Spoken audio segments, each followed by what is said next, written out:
यत्संकल्पात्पतितपनो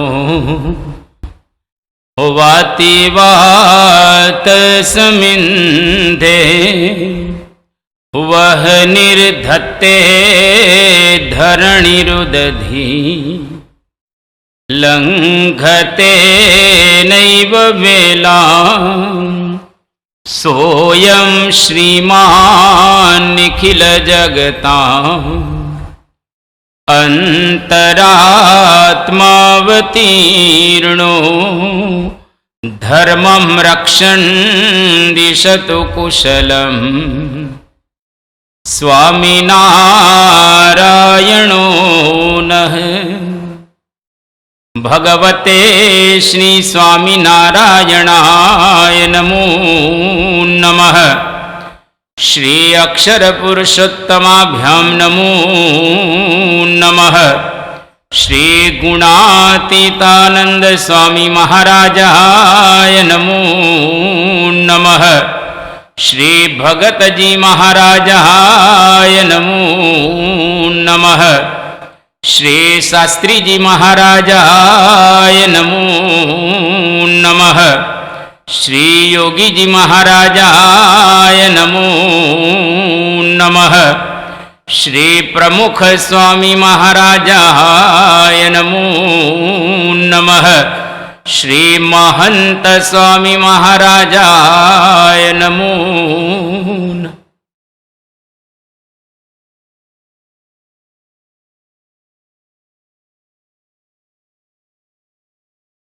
આપણા ભારત વર્ષની અંદર મહારાષ્ટ્ર અને રાજસ્થાન આ બે રાજ્યો રહેલા છે.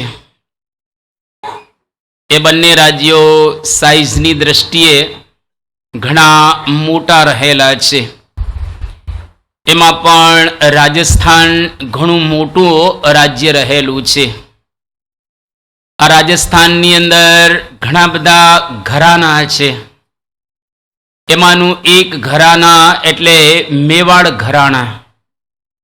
આ મેવાડનો મહિમા છેલ્લા હજારો વર્ષથી રહેલો છે.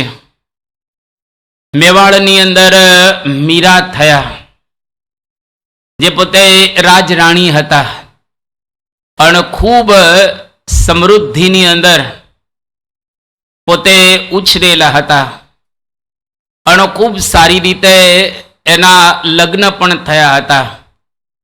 અને મીરાનું નામ ભારતના ઇતિહાસની સાથે ખૂબ સારી રીતે વણાયેલું છે.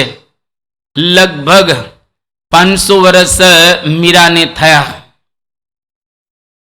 એ મીરાનું નામ જેવું ભારતની અંદર પ્રસિદ્ધ છે, એવી જ રીતે મિડલ ઈસ્ટની અંદર, આરબના દેશોની અંદર રાબિયાનું નામ પ્રસિદ્ધ રહેલું છે. અરબસ્તાનની રાબિયા એક બાઈ થઈ ગયા.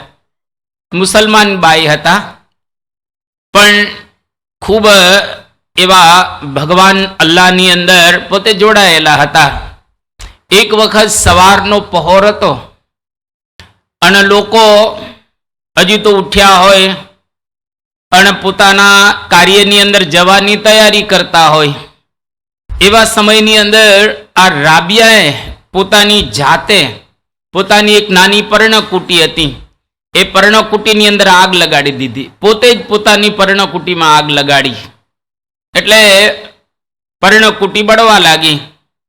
અને જેવી બળવા લાગી એટલે જોર જોરથી રાબિયા બૂમો પાડવા લાગી કે દોડો દોડો, મારી આ ઝૂંપડીને આગ લાગી છે, એને ઠારવા માટે તમે દોડો, ઓલવવા માટે તમે આવો. જોર જોરથી બૂમ પાડતી હતી. એ વખતે માણસો બધા પોતપોતાના ઘરેથી જે કંઈ વાસણ પ્રાપ્ત થયું એ વાસણો લઈ લઈ અને દોડતા હતા. જેવા ત્યાં આગળ આવે પર્ણકુટીની પાસે આગ ઓલવવા માટે, એટલે રાબિયા એને પ્રશ્ન પૂછે કે તમે કેમ આવ્યા? એ કે તે હમણાં બૂમ પાડી આગ ઓલવવા માટે, એટલે એમાં પાણી ભરીને તારા ઘરની આગ ઓલવવા માટે આવેલા છીએ. તો કે તમે તમારા ઘરની આગ ઓલવીને આવ્યા છો? એ કે અમારા ઘરમાં આગ જ નથી લાગી. જે આવે ને એક જ વાત કરે કે તમે અહીંયા આગળ કેમ આવ્યા? કે તારા ઘરની આગ ઓલવવા માટે. તો કે તમે તમારા ઘરની આગ ઓલવવા માટે કઈ પ્રયત્ન કર્યો છે? આગ ઓલવીને આવ્યા છો? તો કે અમારા ઘરમાં તો આગ જ નથી લાગી. એ વખતે રાબિયાએ બહુ સરસ એક વાત કરી કે જન્મો જન્મથી આ જીવ સાંસારિક આગની અંદર તપી ગયેલો છે, એની અંદર સંલગ્ન થઈ ગયેલો છે. તો એમાંથી નીકળવા માટે બંદગી કરવી, ખુદાને યાદ કરવા એ ખૂબ અગત્યનું રહેલું છે. બંદગી વગર કોઈ દિવસ ઘરની આગ છે એ ઓલવાશે નહીં. એટલા માટે આપણે દરરોજ આ મહંત ચરિતમ પારાયણ સાંભળવા માટે આવીએ છીએ. આપણને એટલો તો ચોક્કસ અનુભવ થશે કે દરરોજ આપણા ઘરની આગ થોડી થોડી ઓલવાઈ રહેલી છે. વધારે નહીં તો કંઈ વાંધો નહીં, પણ એટલો ખ્યાલ આવશે કે મારે મારા ઘરની આગ ઓલવવી છે તો એ સમજી લેવું કે આ પારાયણ આપણી સાર્થક રહેલી છે. કારણ હજારો ને લાખો જન્મો આપણે ધરી ધરીને થાકી ગયા છીએ. કોઈ અંત નથી, એટલા બધા જન્મો આપણે ધર્યા. આ જીવ જેટલા ભગવાન જૂના છે એટલો જ જૂનો છે. જેટલા ભગવાન જૂના એટલા જ આપણે જૂના રહેલા છીએ. હજુ સુધી આપણો અંત આવ્યો નથી. ઘણા રક્ષાબંધનો ઉજવી નાખ્યા, ઘણી રાખડીઓ બાંધી નાખી અને ઘણું ઘણું આપણે કરેલું છે. તો હવે આ જન્મની અંદર આપણે કંઈક એવું કરીએ કે જેના દ્વારા આપણી આગ ઓલવાઈ જાય અને આપણે પૂર્ણ શાંત થઈ શકીએ. એટલા માટે આપણે આનો પ્રારંભ કરેલો છે. જેમ શંકરાચાર્યએ એક બહુ સુંદર વાત કરી ચરપટ પંજરિકા ગ્રંથની અંદર.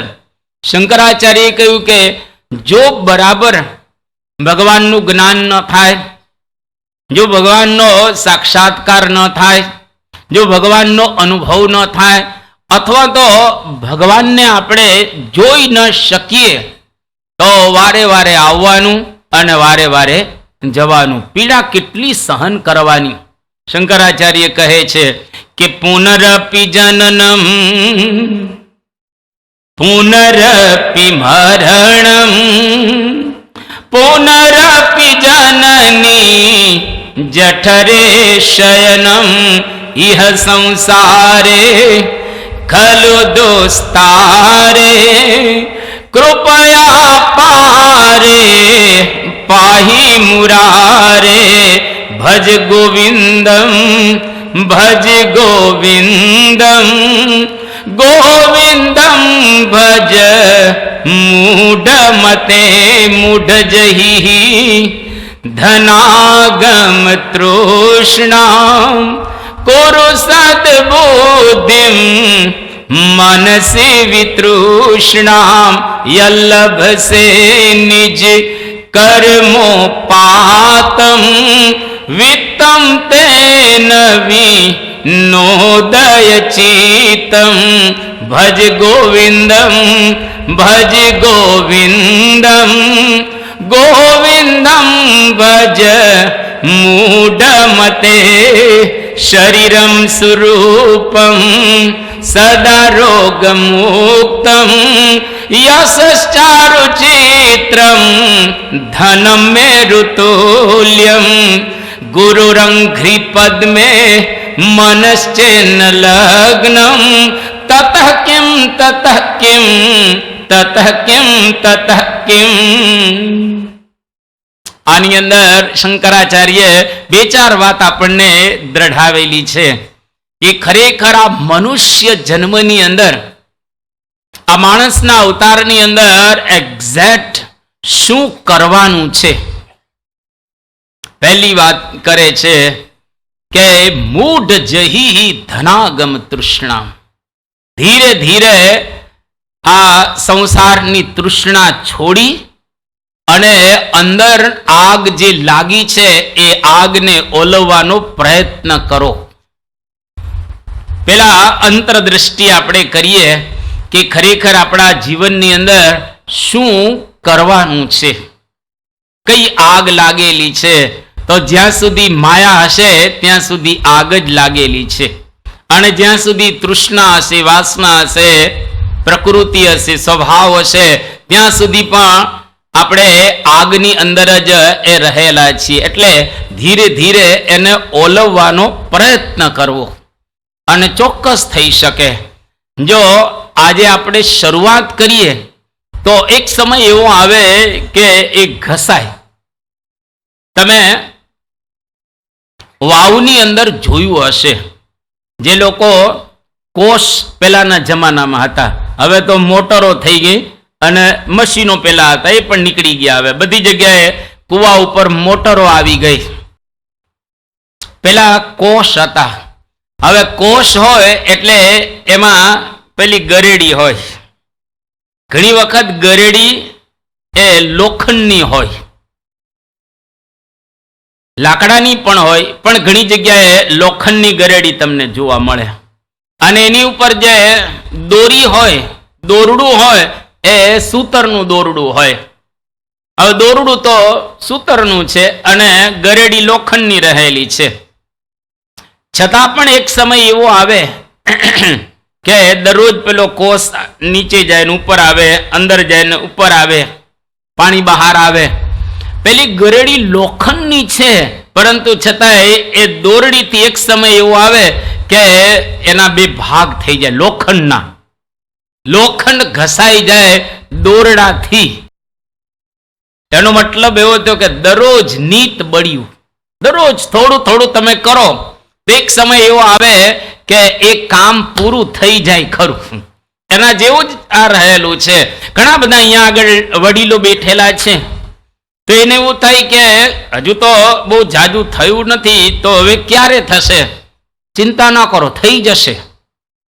જો આદર હશે તો એમાં થતા બિલકુલ વાર ન લાગે. આ માર્ગ 1 મિનિટમાં પતેવો છે, 1 વર્ષમાં પતેવો છે, 1 જન્મમાં પતેવો છે, અને 100 જન્મ ધરીએ તોય પતેવો નથી. ફક્ત એની અંદર ખાલી આપણી અંદર તીવ્રતા અને જો આપણી અંદર એવા પ્રકારની આગ લાગેલી છે એનો જો ખ્યાલ આવે તો આ માર્ગની અંદર આપણે સરળતાથી આગળ પહોંચી શકીએ. એટલે પરમ પૂજ્ય મહંત સ્વામી મહારાજના ચરિત્રો દ્વારા એટલું આપણે ચોક્કસ સમજી શકીશું કે આવું કંઈક આપણા જીવનની અંદર આપણે કરીએ. દરરોજ એક ચરિત્ર યાદ રહે તો પણ પૂરતું છે. અરે એક વાત યાદ રહે તો પણ પૂરતું રહેલું છે. તો આજે પરમ પૂજ્ય સ્વામી બાપા તારીખ 5/9/2023 મંગળવાર રોબિન્સવિલ એટલે કે અમેરિકાની અંદર વિરાજમાન છે. હવે આજે અક્ષરધામની અંદર બ્રહ્મ સ્વરૂપ યોગીજી મહારાજ એની મૂર્તિ એ સ્થાપવાની હતી અક્ષરધામમાં. અને જે કેમેરા વાળો હતો એ યોગીજી મહારાજની જે મૂર્તિ એની ઉપર એકદમ બરાબર રીતે ફોકસ કર્યું અને એમને બરાબર કેમેરો એ ગોઠ્યો. સ્વામી બાપા એકદમ રાજી થયા અને રાજી થતા સ્વામી કે બસ બરાબર છે. આ યોગીજી મહારાજની મૂર્તિ કરુણા મૂર્તિ છે. અને સ્વામી કહ્યું કે આ દેખાય છે ને યોગીજી મહારાજ બહુ સરસ છે. અને ગળાની નીચે યોગીજી મહારાજને આમ થોડું ઢીલું હતું, કડક નહોતું. કે આ જે મૂર્તિમાં ગળાની નીચે જે ઢીલું બતાવેલું છે યોગીજી મહારાજના બરાબર છે. સ્વામી જેવા હતા એવું જ બરાબર લાગે છે. યોગીજી મહારાજનું ગળું કઠણ નહોતું, એ ઢીલું હતું એવું સ્વામી કહે છે. પછી પગનો અંગૂઠો બાપાએ જોયો. સ્વામી કે પગનો અંગૂઠો યોગીજી મહારાજનો થોડો આગળ હતો, આંગળી કરતા થોડો અંગૂઠો આગળ હતો. અને થોડી સેકન્ડોમાં જ બાપા યોગીજી મહારાજનું આખું વર્ણન કરે છે અને કહ્યું કે ગાતરિયું જે યોગીજી મહારાજને ઓઢાડેલું છે એ પણ પરફેક્ટ ઓઢાડેલું છે. જોતા જ આપણને ખ્યાલ આવી જાય કે આ યોગીજી મહારાજની મૂર્તિ રહેલી છે. અને સ્વામીએ કહ્યું કે યોગીજી મહારાજ જેવા હતા અને જે રીતે બેઠા હતા, જે રીતે પોતે આમ દેખાતા હતા, એક્ઝેક્ટ યોગીજી મહારાજ એવા જ આ મૂર્તિની અંદર દેખાઈ રહેલા છે. એટલે યોગીજી મહારાજના જુદા જુદા પિક્ચર્સ, ફોટાઓ બધા એની ઉપરથી આ મૂર્તિ બનાવેલી હતી. એક્ઝેક્ટ યોગીજી મહારાજની જાણે આ પ્રતિકૃતિ હોય એ પ્રકારની મૂર્તિ દેખાતી. એટલે બાપા રાજી થયા અને સ્વામી બાપા બોલ્યા કે જાણે યોગીજી મહારાજ અત્યારે સાક્ષાત દર્શન આપી રહ્યા છે એવો અનુભવ થઈ રહેલો છે. હવે બાપા બોલે છે 2023ની સાલમાં યોગી બાપાની મૂર્તિને જોઈને યોગીજી મહારાજ ધામમાં ગયા 1971 અને સ્વામી બાપા બોલે છે આ 2023ની સાલમાં યોગીજી મહારાજ ધામમાં ગયા અને 52 વર્ષ થઈ ગયા છે. 52 વર્ષ પછી પણ પરમ પૂજ્ય મહંત સ્વામી મહારાજને એમના ગુરુ એ કેવા હતા એ એક્ઝેક્ટ અત્યારે પણ કહી શકે છે. એટલે જ્યારે આપણે દર્શન કરીએ સત્પુરુષના ત્યારે વ્યવસ્થિત દર્શન કરવા, વ્યવસ્થિત દર્શન. ઘણા આમ ભાગતા હોય છે, આમ કરી કરીને તરત જ ભાગતા હોય છે. ઘણી વખત આપણે એવો અનુભવ કરેલો છે કે સભાઓ પૂરી થાય એટલે એટલી બધી ઉતાવળ હરિભક્તો કરે કે ન પૂછો વાત. ખબર નહીં ઘરે શું હશે, ત્યાં ઘરે શું હશે એ જ ખ્યાલ નથી આવતો. પરમ પૂજ્ય મહંત સ્વામી મહારાજ બેઠેલા હોય અને આપણને દર્શન દાન આપતા હોય, આપણી સામે વિરાજમાન હોય, તો પણ આપણે એટલી બધી ઉતાવળ કરી અને ભાગીએ કે ન પૂછો વાત. હવે સામાન્ય રીતે કોઈ પણ સભા મોટી હોય કે નાની સભા હોય, જ્યારે સભામાંથી આપણે બહાર નીકળીએ તો બહાર નીકળતા કેટલી વાર લાગે. આપણે રવિ સભા હોય કે મોટી સભા હોય કે ગમે તે સભા હોય, બહાર નીકળતા મને એવું લાગે છે કે 2 થી 3 મિનિટ લાગે, એનાથી વધારે કોઈ દિવસ સમય ન લાગે. હું અહીં દરરોજ નોંધ કરું છું, પણ આજે તમને કહું છું આ 17મા કે 18મા દિવસે દરરોજ અહીંયા આગળ નોંધ કરું છું. ઘણા હરિભક્તો એવા નિરાગથી બેઠા રહેતા હોય છે અને 9:05 થાય છે એટલે આખો હોલ ખાલી થઈ જાય છે. 9 વાગે તો હું છોડું છું, બરાબર. એટલે 5 મિનિટની અંદર આખો હોલ ખાલી થઈ અને બહાર નીકળી જાય છે. અને એનો મતલબ કે જે લોકો ઉતાવળ કરતા હોય એને ખાલી 2 મિનિટ જ વહેલી મળે છે. 2 જ મિનિટ. હવે 2 મિનિટમાં આપણે શું કરવાના હતા પેલા એ કહો. 2 મિનિટની અંદર આપણે શું કરવાના હતા કે શું કંઈ થઈ શકે એવું નથી. એનો મતલબ એવો થયો કે આપણને ધીરજ નથી. હવે આટલી ધીરજ ન હોય તો આધ્યાત્મિક માર્ગની અંદર કઈ રીતે આપણે આગળ વધી શકવાના એ છીએ. એટલે કોઈ પણ જગ્યાએ ધાર્મિક સભામાં જઈએ, બીજું ત્રીજું કરીએ, ઘરેથી નક્કી કરીને જ આવું કે આટલો સમય મારે અધ્યાત્મ ચિંતનનો રાખવો છે, આટલો સમય મારે ભગવાનને આપવો છે, અને આટલો સમય મારા ગુરુને, મારા સંપ્રદાયને, મારી સાધનાને મારે ફાળવવો છે. તો કોઈ દિવસ ક્યારેય વાંધો ના આવે અને સાધના બરાબર થાય. આમાં સમજાવટથી થાય, આમાં કોઈ લાદવામાં આવે. ધારો કે હમણાં એવું કહેવામાં આવે કે બારણા બંધ કરી દેજો, બારણા બંધ કરી દેજો, અને બહાર કોઈને નીકળવા દેવામાં જ નહીં આવે 9 વાગ્યા 9:05 થયા પછી. તો એ સારું નથી, એ યોગ્ય નથી. સ્વયં શિસ્ત. અમે એક જગ્યાએ બેંગ્લોર ભણતા હતા ત્યારે અમને આમંત્રણ આપેલું, એક ગુરુ આવવાના હતા. તો અમે ત્યાં હતા સંતો, એટલે અમને આમંત્રણ આપ્યું કે તમે પણ સંતો પધારજો અમારી સભાની અંદર. એટલે એમનું આમંત્રણ સ્વીકારીને અમે 2 સંતો ત્યાં આગળ ગયા હતા. અને 6:30 એ સભા શરૂ થવાની હતી. એટલે અમે 6:30 10 મિનિટની વાર હતી ત્યારે અમે ત્યાં પહોંચી ગયા. અમારે ગુરુજીને મળવાનું હતું એટલે ત્યાં આગળ અને સભા કરવાની હતી. એટલે અમે પાર્કિંગ લોટમાં અમારી ગાડી પાર્ક થઈ. તો એ વખતે અમે કહ્યું કે ગુરુજી આવી ગયા તો અમે પહેલા એને મળી લઈએ સભા પહેલા. તો કે સ્વામી હજુ તો 10 મિનિટની સભાની વાર છે ને. તો કહ્યું કે હજુ ગુરુજી નથી આવે કે આવશે ને 5 મિનિટની વાર હશે ને ત્યારે ગુરુજી આવશે. 5 મિનિટની વાર હશે ત્યારે ગુરુજી આવશે અને એક્ઝેક્ટ 5:30 આ સભા શરૂ થઈ જશે. સીધા ગુરુજી ગાદી પર બેસીને શરૂ કરશે અને 5 મિનિટ થઈ ત્યાં ગુરુજી આવી ગયા. આખા પાર્કિંગ લોટની અંદર કેટલા સ્વયંસેવકો હતા? 4000 ની સભા હતી, બધા ખુરશી પર જ બેઠેલા હતા. આખા પાર્કિંગ લોટની અંદર 2 જણા જ હતા ફક્ત. એક દરવાજા પાસે ઊભો હતો સ્વયંસેવક અને એક વચ્ચે સ્વયંસેવક ઊભો હતો અને પટ્ટા દોરેલા હોય ને જે કારના ને બાઇકના ને, એક માણસ કોઈ જગ્યાએ આગો પાછો ન થાય. અને ગુરુજી ઇંગ્લિશમાં બોલવાના હતા એટલે બધા ભણેલા ગણેલા ત્યાં આમ આવતા હતા અને એકદમ વેલ એજ્યુકેટેડ આખો સમાજ હતો 4,000 નો. અને પાર્કિંગ લોટની અંદર એક આગળ દરવાજા ઉપર ઊભો હતો, બસ આમ ખાલી આટલું જ કરતો કે પધારો પધારો બસ. અને પોતપોતાની ગાડીઓ વ્યવસ્થિત બધા પાર્ક કરે અપ ટુ ડેટ. કોઈ માણસ ક્યાંય શિસ્ત ભંગ ન કરે. વચ્ચે એક ખાલી ઊભો હતો, એને કશું કરવાનું જ ન હતું પાર્કિંગ લોટમાં, 2 જ જણા.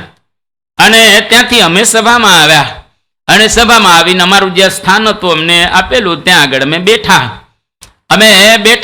આખા સભા મંડપની અંદર 3 જણા હતા. એક આગળના ભાગમાં હતો, એક વચ્ચે હતો ને એક છેલ્લે હતો. કોઈ માણસને કેવું જ ન પડે કે તમે કઈ રીતે બેસો. આગળથી આમ લાઈનો ગોઠવાતી જ જાય. આપણે તો કર ગમે ત્યાં બેસી જાય, એવું કઈ નક્કી નહીં પાછળ બેસી જાય આગળ બેસી જાય ને આમ સાઈડમાં બેસી જાય, એવું નહીં. આમ લાઈનમાં વ્યવસ્થિત આમ ગોઠવાતી જાય, પછી એક લાઈન ગોઠવાતી. કોઈને કેવું ન પડે તો અહીં બેસશે ત્યાં બેસશે કે કંઈ કશું જ નહીં. એકદમ સ્વયં શિસ્ત. અને 7:30 એક્ઝેક્ટ થયા એટલે ગુરુજીએ મૂક્યું. પછી નાની મોટી જે કંઈ જાહેરાતો હોય એ જાહેરાત પૂરી થઈ પછી ઓલાને કેવું પડ્યું કે હવે તમે ઊભા થઈ શકો છો, હવે તમે ઊભા થઈ શકો છો. ત્યારે લોકો ત્યાંથી ઊભા થયા અને એક પણ અવાજ નહીં, કશું કાંઈ નહીં. જાણે આપણે એમ લાગે કે 4,000 માણસો એકદમ સન્નાટો છવાઈ ગયો હોય ને એવું આખું તમને વાતાવરણ લાગે. સ્વયં શિસ્ત, અધ્યાત્મ માર્ગે સ્વયં શિસ્તનો માર્ગ રહેલો છે. કારણ કે આપણને લાગે આ સભામાં આવ્યા છીએ એટલે સવારની પારાયણમાં ચાલો દોડતા દોડતા જઈએ, એવું નથી. આ બહુ જ મોટું કામ કરી રહ્યા છીએ આપણે. પહેલા તો આપણે ત્યાં જે વસ્તુ છે એ બહુ જ અદ્ભુત વસ્તુ રહેલી છે. આજે તમે વિચાર કરો ને, આ 300 જેટલા દુનિયા ઉપર ધર્મ રહેલા છે, હજારો સંપ્રદાયો રહેલા છે, બધા જ સારા છે. જ્યારે આપણા સંપ્રદાયની માન્યતા એ પ્રકારની રહેલી છે કે આપણે ત્યાં ભગવાન સ્વામિનારાયણ સર્વોપરી સર્વ અવતારના અવતારી પૂર્ણ પુરુષોત્તમ નારાયણ આજે પરમ પૂજ્ય મહંત સ્વામી મહારાજ દ્વારા સાક્ષાત આપણને પ્રાપ્ત થયા છે, દર્શન દાન આપે છે, આપણા સંકલ્પ પૂરા કરે છે અને આપણને નાનું મોટું માર્ગદર્શન આપી રહેલા છે. એટલે ખૂબ શાંત ચિત્તે અધ્યાત્મ માર્ગની અંદર આપણે આગળ વધવાનું છે. અને જો એ ખરેખર કરીએ તો ચોક્કસ કંઈક પ્રાપ્ત થાય. દરરોજ કંઈક મળવું જોઈએ. જો મહંત સ્વામી મહારાજ, તમે મહંત સ્વામી મહારાજને ઘણી વખત જોયેલા છે, આપણે બધાએ જોયેલા છે. તમે જોજો, એના જીવનમાં કોઈ દિવસ ઉતાવળ જ અમે જોઈ નથી.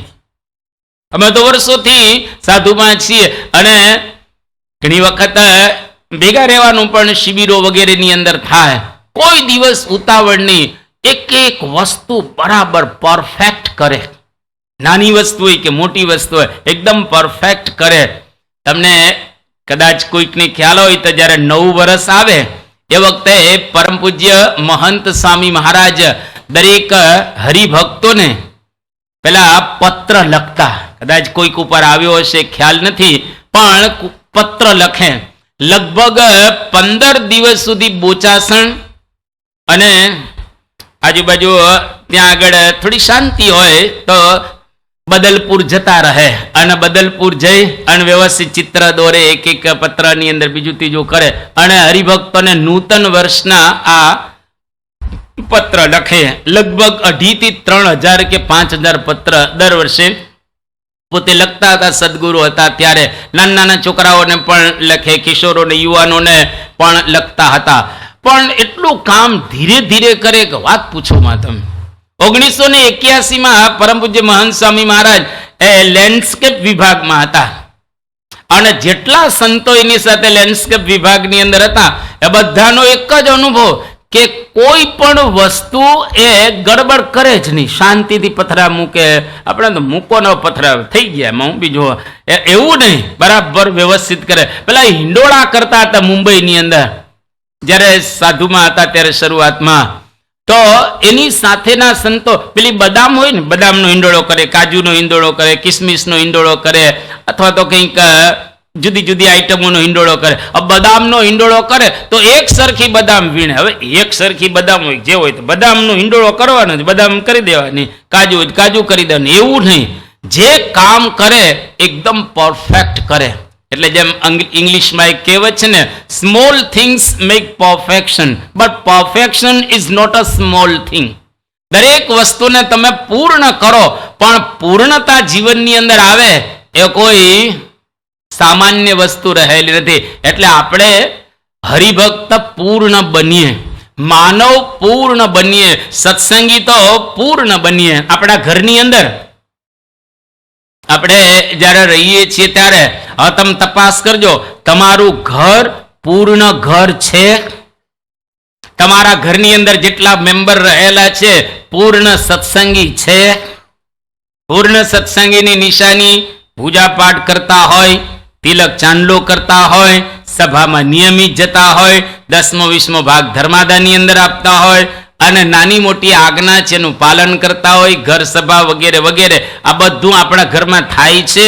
નથી થતું તો સમજી લો કે હજુ થોડું કરવાનું બાકી રહેલું છે, એને આપણે ધીરે ધીરે પૂર્ણ કરવું. અને જો એ રીતે કરતા જઈએ તો પૂર્ણતા આપણે પ્રાપ્ત કરી શકીએ અને એ વખતે આનંદ આવશે, ગુરુ દેખાશે. જો આજે પરમ પૂજ્ય મહંત સ્વામી મહારાજ યોગી બાપાની મૂર્તિને જોઈ અને શું બોલે છે કે અંગૂઠો આગળ રહેલો છે, આ ગળાની અંદર પણ થોડું ઢીલું હતું, અને યોગીજી મહારાજની આ મૂર્તિ બરાબર છે, ગાતરીઓ વગેરે. એ 52 વર્ષ પછી પણ એને ઈદમ સાંભળે છે. કેટલા તીવ્રતાથી પોતાના ગુરુની અંદર જોડાઈ ગયા છે. તો એટલા તીવ્રતાથી આપણે મહંત સ્વામી મહારાજની અંદર જોડાવું. બાપા આવે નાની નાની વસ્તુઓ જોવી. ગુરુની પ્રત્યેક ક્રિયા આપણા માટે સુપ્રીમ ક્રિયા રહેલી છે. ગુરુની દરેક ક્રિયા આપણે નાની હોય કે મોટી હોય એની નોંધ કરવી અને એના પ્રત્યે અતિશય આદર ભાવ, અંદરથી આદર ભાવ. જો અંદરથી આદર ભાવ હશે તો ખરેખર આપણી અંદર થોડોક બદલાવ આવશે. નહીં આવે એવું નહીં, ધીરે ધીરે ધીરે બદલાવ આવવાનો એ પ્રારંભ એ થઈ જશે. આ જીવન ચરિત્ર આપણે વાંચીએ છીએ પરમ પૂજ્ય સ્વામી બાપાના. આજે પરમ પૂજ્ય પ્રમુખ સ્વામી મહારાજનું જીવન ચરિત્ર 10મો ભાગ અત્યારે આ બધા હરિભક્તોને નિયમમાં પણ આપેલો છે. તમે વાંચશો એટલે ખ્યાલ આવશે કે બાપા કેવા આમ વ્યવસ્થિત રીતે પોતે વિચરણ કરે છે અને એના જીવનની અંદર એક એક વસ્તુ કેટલી પરફેક્ટ તમને જોવા મળે. હવે કોઈ વ્યક્તિ આમ ભાણા ઉપર બેસી જાય જમવા, અને એ પણ લગભગ 1:30 વાગે. 1:30 વાગે એટલે મોડું થઈ ગયું કહેવાય ને, સ્વાભાવિક મોડું થઈ ગયું કહેવાય. 1:30 વાગે પરમ પૂજ્ય પ્રમુખ સ્વામી મહારાજ ભાણા ઉપર બેસી જાય જમવા માટે, અને એ વખતે એક હરિભક્ત કહે કે બાપા મારા ઘરે પધરામણી બાકી રહી ગઈ, મારા ઘરે. તો સ્વામી કે તમારા ઘરે અમે પધરામણી કરી આવ્યા, તમે હાજર નહોતા પણ તમારા ઘરના વ્યક્તિઓ હાજર હતા, અને અમે ઘરમાં પધરામણી કરી, પુષ્પ છાંટ્યા વગેરે કર્યું છે. વિવેક સાગર સ્વામી બાજુમાં હતા કે અમે બધું જ તમારા ઘરમાં કરેલું છે પણ તમે હાજર નહોતા, પણ પધરામણી થઈ ગઈ છે બાપાને. તો એ હરિભક્ત શું કહે છે કે હું નહોતો ને બાપા, હું નહોતો ને હાજર, તો તમે મારા ઘરે પધરામણી આવો ને. આવો કોઈ વ્યક્તિ જમવા બેસી ગયા, આપણાથી એક લાફો મારે, ખબર પડે છે કે નહીં તને? 1:30 વાગ્યો અત્યારે પધરામણીની વાત તું કરે છે, અને અમે તારા ઘરે આવી ગયા છીએ. આમ આપણો પારો ઉપર જતો રહીએ, સારે ગ મ પ ઉપર જાય, સીધો સૂર છે પ ઉપર આપણો જતો રહે. પરમ પૂજ્ય સ્વામી બાપા જો કેટલા એકદમ મૃદુ છે અને કેટલા પરફેક્ટ રહેલા છે. સ્વામી કહ્યું કે જો એ નહીં સમજે, આપણે એને કે જે આવી એને રાજી કરીએ. ભાણામાં પથ્થર ત્યાં આગળ છોડી દીધો અને કે ચાલો આપણે ઘરે જઈ આવીએ. અને સ્વામી બાપા ત્યાં આગળ ગયા. ઘણી વખત જાય તો ખરા ખબર પડે છે આવી ગયા, એવું નહીં, બહુ પ્રેમથી પધરામણી વ્યવસ્થિત કરી અને એને રાજી કર્યા. રાજી કરી અને સ્વામી કે બરાબર ને હવે? હા બાપા બરાબર છે. પાછા સ્વામી આવ્યા. બરાબર 2:30 વાગે, 1:30 વાગે પથ્થર ત્યાં મૂકેલું હતું અને 2:30 વાગે પરમ પૂજ્ય પ્રમુખ સ્વામી મહારાજ જમવા બેઠા. એ આપણા ગુરુવર્યો રહેલા છે અને એ આ કાર્ય જગતની અંદર કરી રહેલા છે. એના જ ડાયરેક્ટ શિષ્ય આપણે છીએ. તો આપણા ગુરુ આવા હોય તો આપણે પણ એ પ્રકારે વર્તવું જોઈએ ને બરાબર રીતે. અને જો કરીએ તો થાય. જેમ રામકૃષ્ણ પરમહંસને ભગવાન કાલીની એટલે ભક્તિ હતી બરાબર રીતે કાલી માતાની, તો સ્વામી વિવેકાનંદને જોઈને લોકો કહેતા કે રામકૃષ્ણ પરમહંસનું જ્ઞાન આની અંદર ઉતરેલું છે. શિષ્યને જોઈ અને ગુરુની લોકોને યાદ આવે. એમ આપણા ગુરુ, આપણા ઈષ્ટદેવ, આપણું સંપ્રદાય, આપણો સિદ્ધાંત એ આપણને જોઈને લોકોને યાદ આવે કે ખરેખર આ બીએપીએ સંસ્થાના અનુયાયી છે. સમજો એવા ઘણા પ્રસંગો બનેલા છે. એક વખત આપણો એક યુવક પ્લેનમાં જતો હતો અને એક ગુરુજી એ પણ પ્લેનમાં જતા હતા અને આપણા યુવક તેની બાજુમાં જ બેઠેલા, થોડાક દૂર બેઠેલા હતા અને આ બહુ સંત મોટા હતા. હવે એ સંત એકલા જ હતા, એમની સાથે કોઈ શિષ્ય નહોતા, કોઈ નહોતું, ફક્ત એકલા સંત જતા હતા પરદેશ. અને આપણો યુવક એને ઓળખી ગયો કે આપણા સમયા ઉત્સવની અંદર એ ઘણી વખત પોતે આવેલા છે. એટલે એની નજીક જઈને એને કહ્યું કે સ્વામીજી કંઈ જરૂર હોય તો મને કહેજો. એ કે હા ચોક્કસ. પછી એમને કંઈ પેશાબ કરવાનું હોય કે બીજું ત્રીજું જોઈતું કરતું હોય તો વારે વારે પેલો યુવક એ સ્વામીજીને ત્યાં આગળ મળે અને મદદ કરે. અને છેલ્લે જ્યારે પ્લેન લેન્ડ થયું ત્યારે સ્વામીજી બોલ્યા એ કે તું બીએપીએ સંસ્થાનો યુવક છે? એ કે હા હું બીએપીએ સંસ્થાનો યુવક. એ કે તો બરાબર, પ્રમુખ સ્વામીના શિષ્ય આવા હોય, પ્રમુખ સ્વામીના શિષ્ય આવા હોય.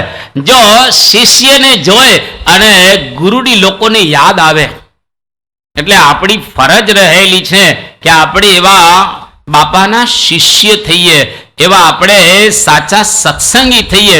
એના માટે આ સત્પુરુષોના ચરિત્ર આપણે સાંભળી રહેલા છીએ. તારીખ 7/9/2023 ગુરુવાર, રોબિન્સવિલ.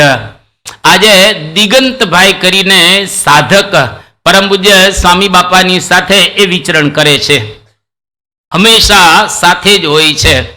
હવે એમના ભાઈ એમને અમેરિકાની અંદર દીક્ષા આપવાની હતી પણ એને અમેરિકાના વિઝા મળતા ન હતા. એટલે એના માટે ઘણા પ્રયત્ન કર્યા પણ વિઝા કોઈ સંજોગોની અંદર ત્યાં મળ્યા જ નહીં. એટલે વિચાર થયો કે ટાન્ઝાનિયાની અંદરથી વિઝા મળે, પણ ત્યાંથી નહીં, વિઝા ન મળ્યા, રિજેક્ટ થયા વિઝા. હવે વિઝા રિજેક્ટ થાય તો અમેરિકા જઈ ન શકે અને ત્યાં દીક્ષા પ્રાપ્ત ન કરી શકે. અને એની બહુ જ ઈચ્છા હતી કે અહીંયા આગળ અમેરિકાનું અક્ષરધામ અને એમાં આવું સુંદર એક અવસર, એની અંદર આ પ્રકારે ભાઈને દીક્ષા મળે. આખા કુટુંબની ઈચ્છા હતી કે દીક્ષા મળે તો ખૂબ સારું, પણ વિઝાનો પ્રોબ્લેમ. હવે એવા સંજોગોની અંદર ઘણા પ્રયત્ન કર્યા પણ વિઝા કોઈ સંજોગોની અંદર મળે નહીં. સાઉથ આફ્રિકા ત્યાંથી ગયા, ટાન્ઝાનિયાથી. હવે ત્યાં આગળ એપ્લાય તો કર્યું પણ ત્યાં શરૂઆતમાં તો કંઈ ખ્યાલ આવ્યો નહીં અને લોકોએ આપ્યા નહીં. પણ પછી એવું થયું, થોડા દિવસ વ્યતીત થઈ ગયા એટલે અમેરિકન એમ્બેસીમાંથી ત્યાં આગળ મેલ આવ્યો અને એ લોકોએ કહ્યું કે તમારા વિઝા રીકન્સિડર કરવામાં આવે છે, એટલે કે તમને આ આપવામાં આવે છે વિઝા. હવે આ કોઈ દિવસ બની શકે એવું ન હતું પણ છતાંય બન્યું. આપણી સંસ્થાની અંદર પૂજ્ય ઋષિરાજ સ્વામી, સુમિતભાઈ અને બીજા ઘણા બધા એ આની સાથે સંકળાયેલા છે. એક આ એક ચમત્કાર જ ગણાય. કોઈ દિવસ આવું ક્યારેય બને ને અત્યાર સુધી બન્યું જ નથી કે આ લોકો આ પ્રમાણે કરે. આ પહેલી વખત બન્યું. કારણ કે આમાં એવું લાગે છે કે પરમ પૂજ્ય મહંત સ્વામી મહારાજની ઈચ્છા છે કે આ યુવકને અમેરિકાની અંદર દીક્ષા આપવી છે. અને સ્વામી કહ્યું કે થઈ જશે. આ થઈ ગયું વ્યવસ્થિત રીતે અને વિઝા ત્યાં આગળ એને પ્રાપ્ત થાય છે.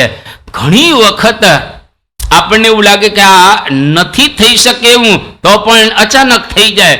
આપણે જેને કે બ્રહ્મનો પ્રવેશ અથવા કહીએ તો ચમત્કાર, એવા કેટલાય ચમત્કાર આપણે અત્યારે પણ જોતા હોઈએ છીએ. એક પુસ્તક છે, ચમત્કાર આજે પણ બને છે. ચમત્કાર એટલે શું એને જરા સમજી લઈએ. પરચો કહીએ, ચમત્કાર કહીએ, ઐશ્વર્ય કહીએ, અઘટિત ઘટે, આ બધાને ચમત્કાર આપણે સામાન્ય રીતે કહેતા હોઈએ છીએ. આપણી બુદ્ધિમાં અથવા તો દુનિયાની અંદર નોર્મલ કોર્સમાં ન થાય અને કંઈક એવું બને એને શું કહેવાય? ચમત્કાર. ઘણા ચમત્કાર મહારાજના વખતની અંદર પણ બનતા, અત્યારે પણ જગતમાં બને છે અને ભવિષ્યની અંદર પણ આ ચમત્કાર બનતા રહેવાના છે. મહારાજ એક વખત કાર્યાણી હતા, શ્રીજી મહારાજ, અને એક પટેલિયા સાથે કુવાની અંદર નાવા ગયા. હવે ત્યાં આગળ મહારાજે એવી શરત રાખી કે કુવામાં પડવાનું ખરું, પણ ધૂપકો મારવાનો કુવાની અંદર, કૂદકો મારવાનો કુવાની અંદર, પણ આ ગળું છે એ ગળું બહાર રહેવું જોઈએ. હવે કુવામાં ધૂપકોમાં ગળું બહાર રહે કોઈ દિવસ? ધૂપમાં અંદર જ જતા રહો ને. હવે આ પ્રકારની સ્પર્ધા શ્રીજી મહારાજ કહ્યું કે બરાબર છે, હું તમને કરી બતાવો. અને મહારાજ સારા તરવૈયા હતા. કારણ કે 11 વર્ષની કુમળી વયે શ્રીજી મહારાજ સંસારનો પરિત્યાગ કરીને સરયુના કાંઠે આવ્યા ને પેલા અસુરે ધક્કો મારી દીધો અને સીધા સરયુની અંદર મહારાજ પડ્યા. તરતા તરતા 2-3 કિલોમીટર મહારાજ દૂર જઈ અને પછી બહાર નીકળે છે. એટલે સારા તરવૈયા મહારાજ હતા. તો મહારાજ આમ ઉપરથી કૂદકો મારે કુવાની અંદર. કુવામાં પાણી હતો ખૂબ, અને જેવો કુવામાં કૂદકો મારે તો આટલું જ અંદર જાય, એટલે આ બહાર રહે. પટેલે ને આશ્ચર્ય થયું કે આ માણસ લાગતા નથી, આ ચોક્કસ ભગવાન છે. આ ભગવાન વગર કોઈ દિવસ આવું બની ન શકે. તો કોઈક વખત આવા ચમત્કાર ભગવાન બતાવતા હોય છે. અને જ્યારે જ્યારે ભગવાન કે ભગવાનનો અવતાર આ પૃથ્વી પર આવે ત્યારે એને ચમત્કાર બતાવવા પડે. એટલા માટે બતાવવા પડે કે જેથી કરીને દુનિયાના લોકો એની અંદર ખેંચાય અને એના દ્વારા એનો પ્રચાર અને પ્રસાર થાય. રામ આવ્યા ત્યારે ચમત્કાર બતાવ્યા છે. હવે પેલો વાલી, તમે જો કેવો ચમત્કાર કહેવાય. વાલી બહુ જ બળવાન હતો. સુગ્રીવે રામચંદ્ર ભગવાનની સાથે મિત્રતા કરી અને કહ્યું કે વાલીનો તમારે વધ કરવાનો છે, પણ મને વિશ્વાસ કઈ રીતે આવે કે તમે વાલીનો વધ કરી શકશો? કારણ કે વાલી બહુ બળવાન રહેલો છે. 6 મહિના વાલીએ પોતાની બગલમાં રાવણને રાખેલો. હવે વિચાર કરો, કોઈ બગલમાં 6 મહિના રાખવો રાવણ જેવાને, જે 9 ગ્રહોને વશ કરીને રાખતો હોય, એ વાલી કેટલો બળવાન હશે. હવે આવાને મારવો હોય કે થોડી સામાન્ય વાત છે. અને 6 મહિનામાં વાલી નાતો નહીં હોય, એ ખાતો નહીં હોય, પીતો નહીં હોય, આમાં ઓલાને રાખવાનો. અને એક વખત થોડી આમ થઈ છટકી ગયો, પકડી લીધો તરત, અને પોતાનો દીકરો અંગદ હતો અને ઘોડીએ બાંધી દીધો રાવણને. અને અંગદને આમ કંઈક જરા આનંદ આવે એટલે વાલી મારે પેલા રાવણને, ચીચિયારીઓ બોલાવે એટલે અંગદ ખુશ થાય. હવે આટલો બળવાન વાલી, એને કઈ રીતે તમે મારી શકશો? મને વિશ્વાસ નથી આવતો. કે મને વિશ્વાસ આવે એના માટે આ એક હાડ પિંજર છે. મોટું હાથ પિંજર હતું, અતિશય મોટું, રાક્ષસનું. એ કે આને તમે હટાવી દો ને તો મને ખબર પડે કે તમે, કારણ કે મારા ભાઈ વાલીએ આને હટાવી દીધેલું હોય. તો જીવતો હતો ત્યારે એને દૂર ફેંકી દીધેલો. તો ભગવાન રામે તો ફટ કરતું હાડ પિંજરને હટાવી દીધું. સુગ્રીવ કહે કે તો બરાબર છે, પણ એ તો જીવતો હતો ત્યારે વાલી એને હટાવ્યા, આ તો મરી ગયેલો છે. એટલે હાડપિંજરમાં તો માંસ ને બધું કંઈ છે ને, એટલે વજન ઓછું, એટલે તમે હટાવી શકો. પણ મારા ભાઈ વાલીએ તાળનું ઝાડ, એ તાળનું ઝાડ એક પછી એક એવા 7 તાળના ઝાડ બહુ જાડા એને વીંધી નાખેલા. એવો મજબૂત હતો. તાડનું ઝાડ વિંધાય તો બહુ અઘરું રહેલું છે. તો તમે તાડનું ઝાડ વીંધી આપો તો, અને 7 તાડના ઝાડ હતા. વાલીએ એક પછી એક બધાને વીંધેલા હતા. અને રામચંદ્ર ભગવાન પોતાના ભાથામાંથી બાણ કાઢ્યું. બાણ કાઢી અને એક બાણ માર્યું ને 7 તાડના ઝાડ તો વિંધાઈ ગયા. પૃથ્વીમાંથી બાણ અંદર થઈ અને પાછું ભાથામાં ગોઠવાઈ ગયું. સુગ્રીવને વિશ્વાસ આવ્યો કે હવે વાંધો નહીં આવે, હવે તમે આ વાલીને મારી શકશો. જો આ ચમત્કાર કહેવાય. તાડના 7 ઝાડને વિંધવો. એક ઝાડમાં બરાબર છે કદાચ, કારણ કે તાકાતથી જાય.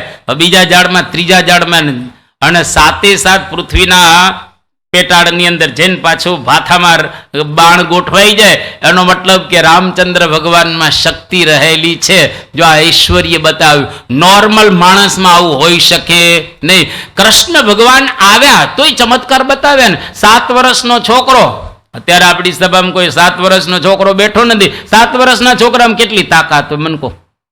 એટલે બીજા ધોરણમાં ભણતો ને છોકરો, બીજા ધોરણમાં ભણે, બીજા ધોરણમાં ભણતો છોકરો, એટલે કે કૃષ્ણ ભગવાન પોતે 7 વર્ષના હતા ત્યારે ગોવર્ધન પર્વતને ટચલી આંગળીએ 7 દિવસ સુધી ધારણ કરી રાખેલો.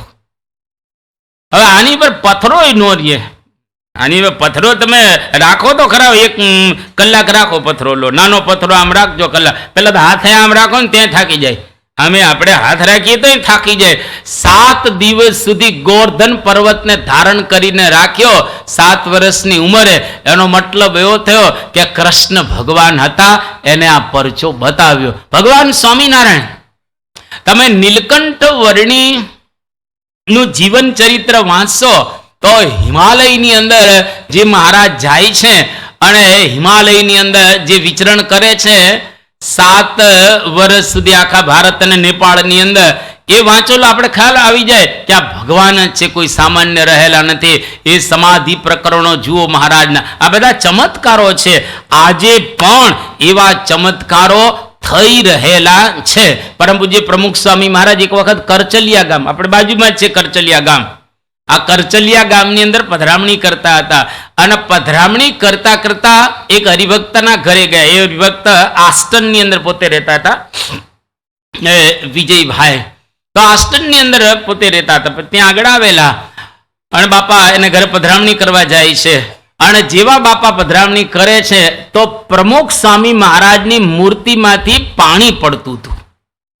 હવે આજુબાજુ ક્યાંય નળ ગોઠવેલા નહોતા, દિવાલમાં ક્યાં ફોટો લગાવેલો, આ ફોટો લગાવેલો છે ને પાણી ટીપા પડ્યા રાખેલો. ટીપા ઘણા સમયથી પડતા હતા પાછા ટીપા. અને આ એક પ્રકારનો ચમત્કાર. લોકો ઘણા જોવા પણ આવે કે આ કઈ રીતે પાણીના ટીપા પડે છે. ખુદ પ્રમુખ સ્વામી મહારાજ એના ઘરે આવ્યા તોય પાણી ટીપા પડતા હતા. અને એ વખતે કોઈ જો બીજા હોય ને તો કહો, જો આ જબરજસ્ત પરચો છે, આમ છે ને તેમ. સ્વામી કે આ પાણીની ટીપાનો કોઈ મહિમા જ નથી. તો સ્વામી બાપા એ વખતે પધરામણી કરીને થાકી ગયા હતા, એટલે પરસેવો બાપાને વડેલો. સાંઈ કે આ ટીપાથી કામ નહીં થાય, આ ટીપાથી કામ થશે. કે આ ટીપાથી કંઈ કામ થવાનું નથી, આ ટીપા પડ્યા રાખે છે.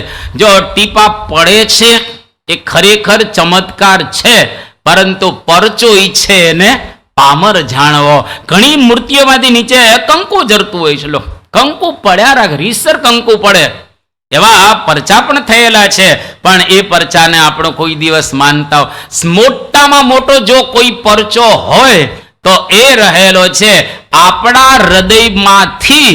પરમ પૂજ્ય મહંત સ્વામી મહારાજ અને પ્રમુખ સ્વામી મહારાજ માયા દૂર કરે ને એના જેવો બીજો કોઈ પરચો રહેલો નથી. આ મોટો પરચો છે, કારણ કે આ ઘટના બનવીને અતિશય અઘરી રહેલી છે.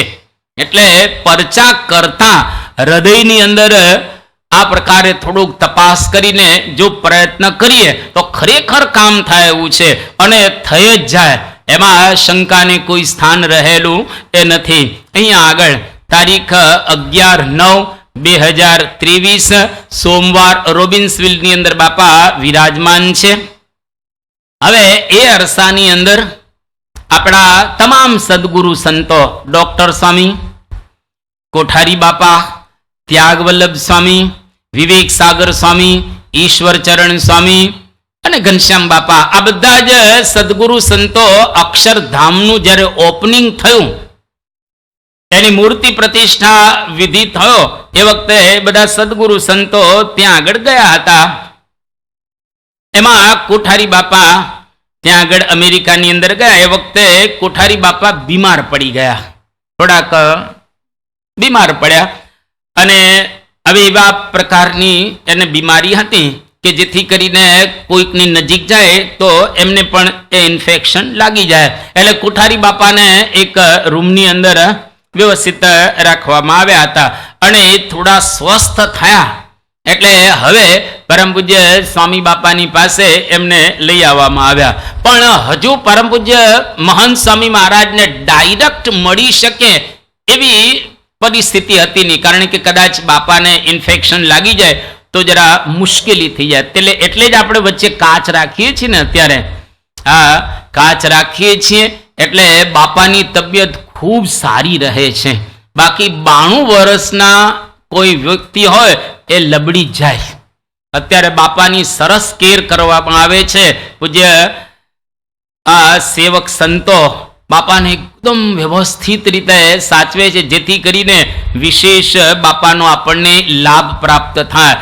એટલે બાપાના રૂમનું ટેમ્પરેચર હોય, બાપાની નાની મોટી કંઈ જરૂરિયાતો હોય, બધું જ વ્યવસ્થિત સચવાય છે. એટલે આટલા સ્વસ્થ બાપા આ ઉંમરે એ રહેલા છે. એટલે બાપાને ડાયરેક્ટ મળી શકે એવી પરિસ્થિતિ હતી ને, એટલે પૂજ્ય કોઠારી સ્વામી બાપાની પાસે આવ્યા અને વચ્ચે કાચ હતો. એટલે એવું નક્કી કર્યું કે આ બાજુથી પૂજ્ય કોઠારી બાપા હાથ મૂકે અને પેલી બાજુથી પૂજ્ય બાપા હાથ મૂકે. એટલે બે કારણ કે બંને આમ તો સહાધ્યાયીઓ કહેવાય અને સહદીક્ષાર્થી બંને. તો કોઠારી બાપા હવે આ બાજુ સ્વામી બાપાએ હાથ મૂકે, પછી કોઠારી બાપા આમ કાચમાં હાથ, એટલે બે હાથ ભેગા થાય ને.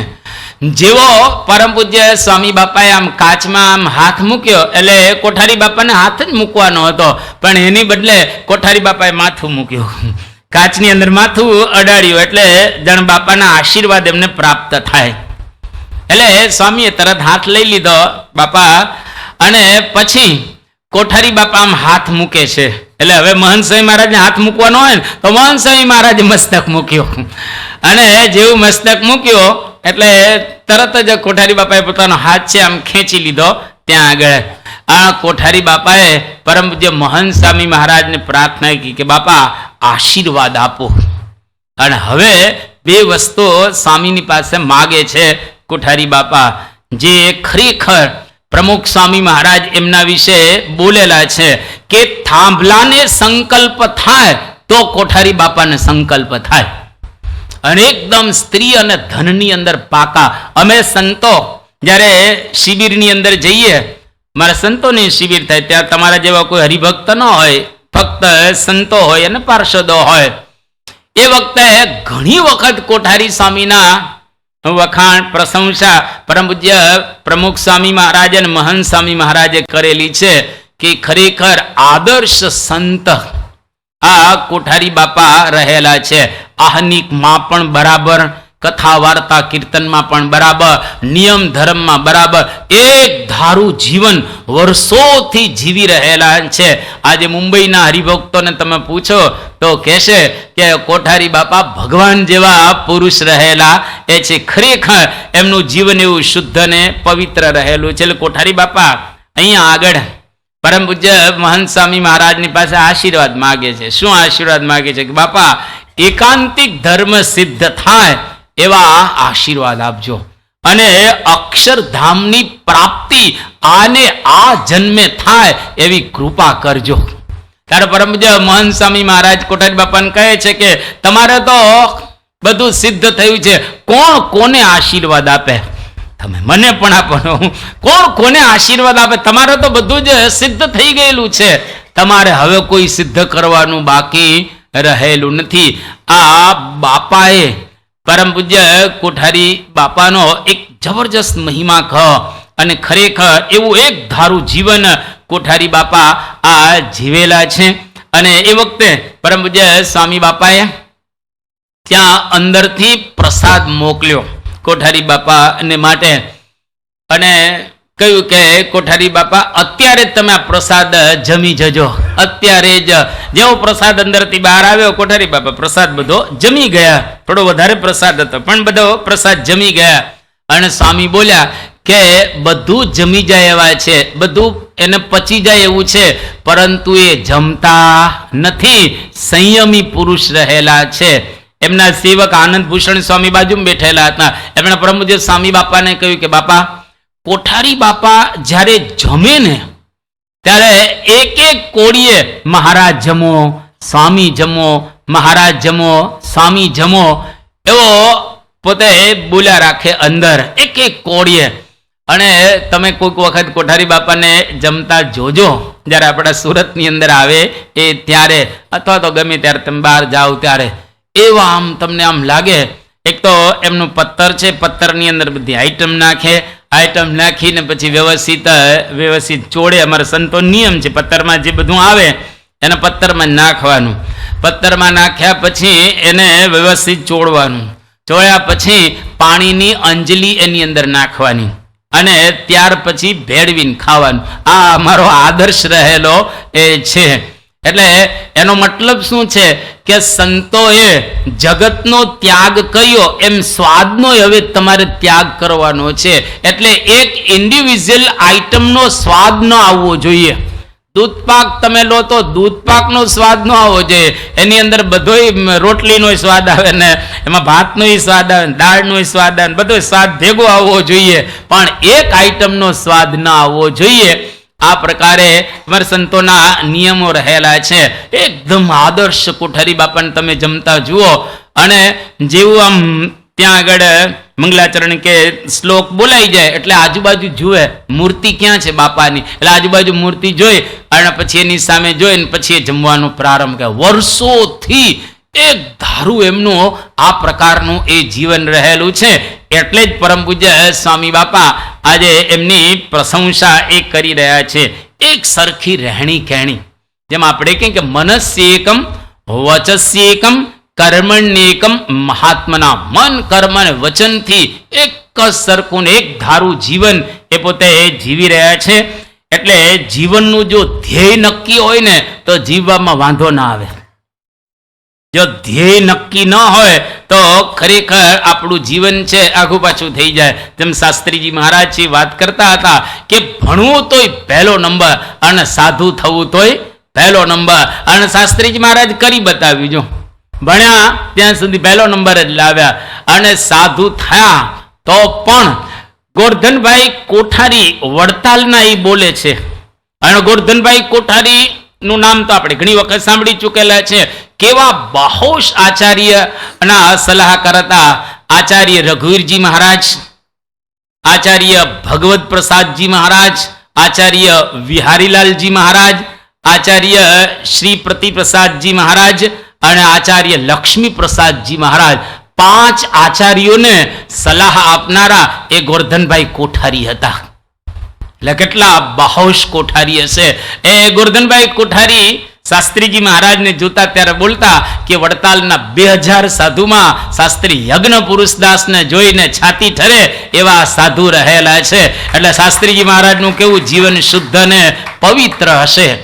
અને શાસ્ત્રીજી મહારાજ ગોરધનભાઈ કોઠારીને જ્યારે દંડવત કરે ત્યારે ગોરધનભાઈ કોઠારી એવું બોલતા કે તારે મને દંડવત ન કરવા. બાકી બધા સાધુઓ દંડવત કરે, કોઈના વિશે એવું બોલતા ના કે તારે મને દંડવત ન કરવા. એટલે આવા શુદ્ધ શાસ્ત્રીજી મહારાજ પવિત્ર એ પોતે પુરુષ હતા, કારણ કે એનું ધ્યેય શુદ્ધ અને પવિત્ર હતો. અને મહારાજનો રદગત અભિપ્રાય, એ વખતે 18 પરમહંસો હયાત હતા જે ડાયરેક્ટ મહારાજને મળેલા હોય. 18, 1, 2 નહીં, 18 પરમહંસોને શાસ્ત્રીજી મહારાજે પૂછ્યું છે. એવું નહીં, બધા મંદિરોની અંદર શાસ્ત્રીજી મહારાજ ગયા છે અને 7 રીતે, અત્યારે એ વિષય નહીં લઈએ, એક વખત ક્યારેક લેશું, તો 7 રીતે શાસ્ત્રીજી મહારાજે પાકું કરી અને અક્ષર પુરુષોત્તમની મૂર્તિ જગતમાં એમને પધરાવી છે. આ એમને પધરાવી નથી, સિદ્ધાંત બરાબર રીતે શાસ્ત્રીજી મહારાજે ચકાસેલો છે. એક તો વિદ્વાન હતા, સામાન્ય નહોતા અને શાસ્ત્રીજી મહારાજ પોતે જ એવું બોલતા, બીજા 50 વર્ષમાં ભણે એટલે હું 3.5 વર્ષની અંદર ટુકડે ટુકડે ભણ્યો છું. 3.5 વર્ષમાં 50 વર્ષનો કોર્સ.